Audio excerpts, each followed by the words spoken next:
Panibagong araw, panibagong kwento na naman. Nanguna ngang gumising sa akin yung asawa ko para ipaghanda ako ng almusal. Kahit hindi naman kailangan kasi sa pagmamahal niya palang busog na ako. Dito nga pala kami sa salas na tulog kasi namimiss namin yung vibe dito gaya nung hindi pa tapos tong mini house clubhouse. Ang sarap talaga sa pakiramdam gumising na maaga lalo kapag maliwalas yung bahay, tas maganda yung tanawin, tas maganda pa yung asawa mo. Ew! Pagkatapos ko palang maligo at kumain, pumunta na kami ni Papa sa trabaho.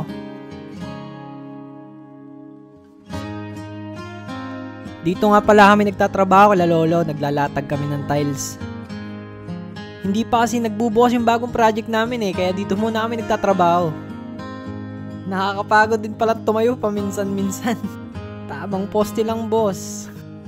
Habang nagtatrabaho ko, si Mrs. ay walang kapagurang naglilinis ng bahay. Inaalis niya lahat ng laman ng cabinet kasi bukas magpipintura kami. Di ba mga walang kapaguran?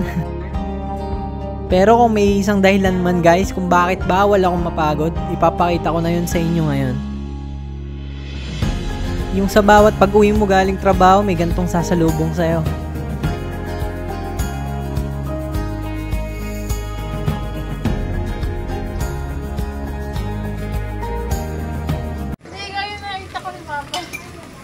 Si Papa pala ang sinalubong ng mano guys. Pasensya na kayo.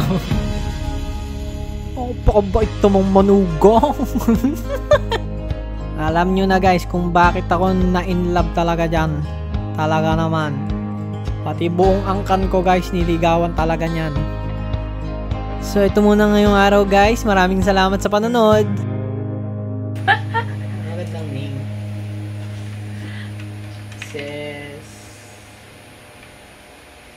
Navarro.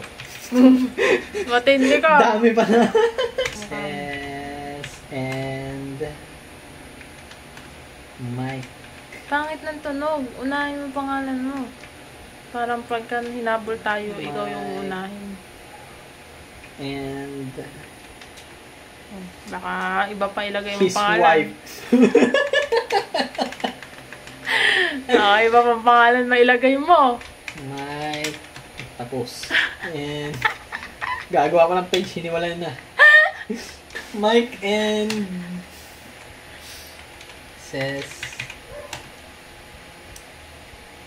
house. Ano? House tour.